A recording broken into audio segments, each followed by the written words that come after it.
Hello everyone, this is Nitpicking Nerd, and one of the reasons I called my channel that is because I do like to point out mistakes, contradictions, continuity issues in various shows and movies, not just science fiction, but in general.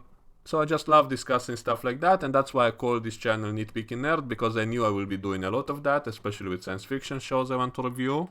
But because of this, my channel tends to be more negative than positive, meaning I complain much more than I praise TV shows or movies. And so today I want to give an example of a prequel which is actually good. You know, most prequels are full of inconsistencies, continuity mistakes, and a lot of times it's more of a reimagining, a reboot, a remake, rather than an actual prequel like the new Star Trek shows, like Star Trek Discovery or the Kelvin timeline movies, which were basically a reboot pretending to be a prequel. And in the Star Wars prequels, there were so many mistakes or missed opportunities or a totally different kind of style, which some people might prefer the style of the prequels, and I do think it had some good stuff in them, but still it was very jarring difference in the style of it. And in the movie Rogue One, which wasn't a very good movie, but at least as a prequel it worked much better. It tied much better to the old movies. It tried to fix some of the problems in the old movies, explaining away all kinds of illogical things in the backstory of them. And the visual style fit much better than how the prequels did it. The same with the sequel of The Mandalorian, which looks and feels much closer to the old Star Wars trilogy, and yet new and impressive at the same time. But for the most part, in the recent years, all sequels and especially prequels were totally messed up and had so many issues that we'll have to complain about.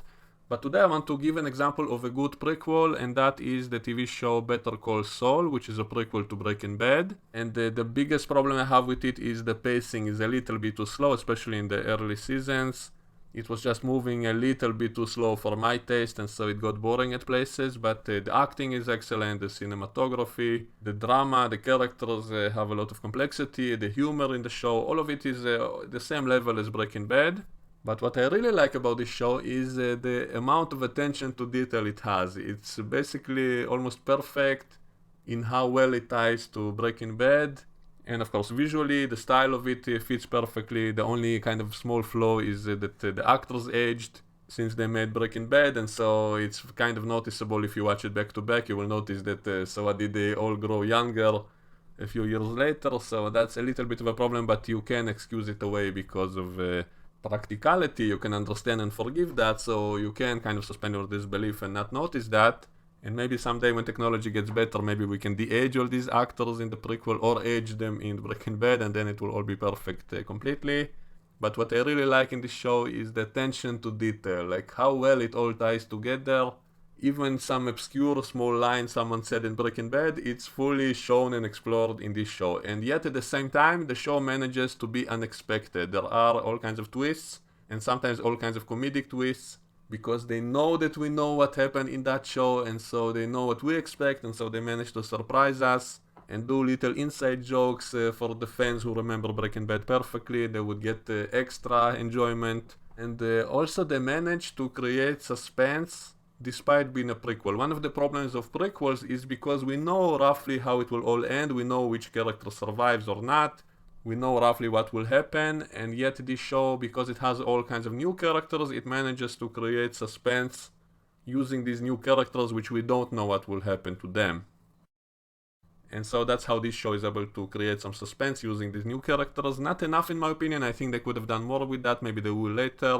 Because for the most part, as I said, the show kind of had slow pacing and it didn't really have life and death situations like Breaking Bad did. And it started to have more of that in season 4 and now in season 5, and so it gets much better, much more like Breaking Bad. And I'm really waiting for when maybe in the next season, maybe they will tie it more directly. Maybe it will be not even a prequel, but running concurrently. That will be very interesting. I hope they will do that. That way they can show us all kinds of backstory stuff that we didn't get to see in Breaking Bad. Maybe they can explain certain things that were left unexplained, like a certain plot element in season 4 of Breaking Bad. And they are also having flash forwards to the future. In the beginning of each season, they have a scene taking place after Breaking Bad, so that's also very interesting. That's the unknown factor. We don't know what will happen next. I'd be happy if they do a whole season later of just about that. That can also be great. And everything is very, very good in the show. The writing is excellent, the characters are great, the actors are great, visually is great. The only problem I had with the show was the pacing was too slow, but it got much better in season 4 and 5. And so I'm really enjoying it, and so that's why I wanted to point out this show as an example of a good prequel. A prequel which is actually respectful of what it's trying to tie in with. It pays attention to all the little details in a clever way, using all kinds of twists at the same time to make it funny or unexpected, keeping the suspense by using the new characters in the prequel. And so this is an example of a very, very good prequel, and that's why I do recommend it. And I think it even works even if you didn't see Breaking Bad. Like, if you want to start with this show and then watch Breaking Bad, it will also work. Maybe it will be even more interesting that way. Now, the slow pacing does have some advantages as well. First of all, some people might enjoy a show which is more relaxed more than a show which is on the edge all the time, in which you're constantly in tension. Instead, you get to sit back and relax a little bit watching the show and just enjoy the scenery, the actors, the story, the characters a little bit more. So it's more like a soap opera, but it's a very good soap opera. But it's not life and death all the time, and some people might prefer that, and that's okay. I guess it all depends on your mood as well. And the best thing about the show, kind of taking it slow and not being in a hurry, is that they can really, really explore the depths of the characters and the complexity of all these issues, and especially the issue of morality, because the show is basically about the transformation of a character kind of to the dark side, similar to Breaking Bad. But Breaking Bad did it pretty fast, but in this show it's kind of very, very slow change of the main character. And at first I got annoyed by that because it was like taking 2 steps forward, 1 step back all the time, so constantly there was like a tease of something dark, but then it stepped back from that, and it got annoying sometimes.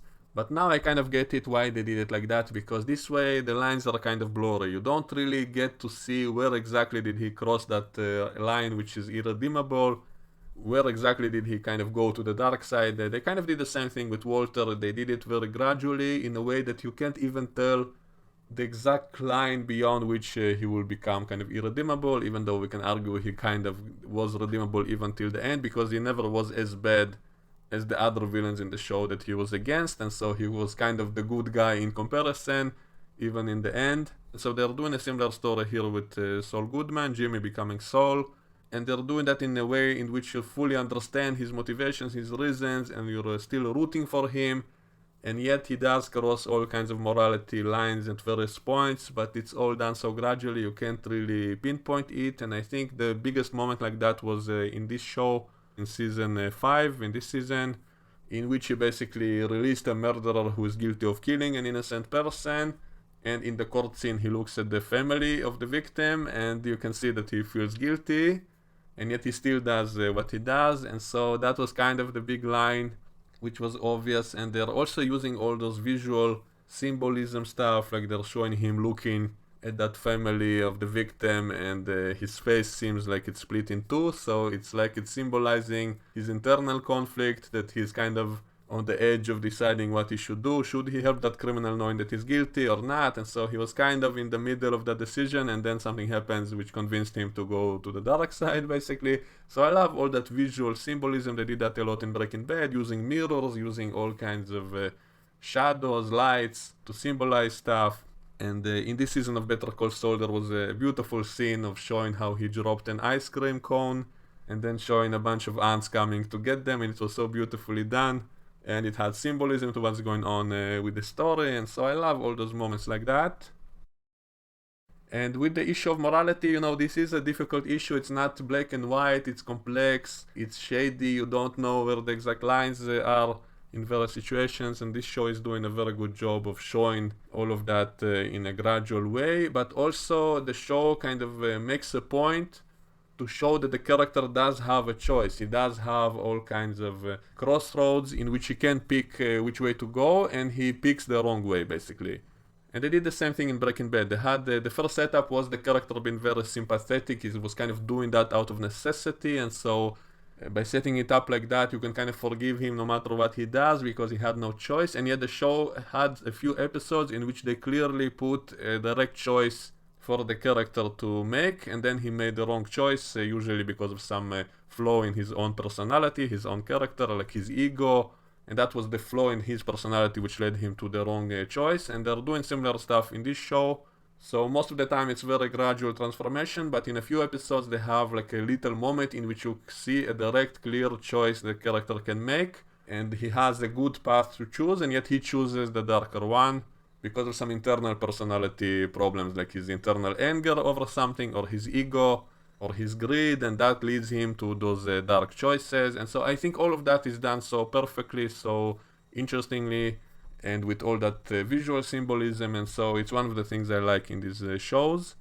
And also I greatly appreciate the good attention to detail of getting everything right, and so I wanted to use this show as an example of a very good prequel, which actually does its homework and pays attention to all the little details, and so even a perfectionist like me cannot really complain about any of that. I can only praise it, and that's why I wanted to make this video. So that's it for today, and I will see you all next time. Bye bye.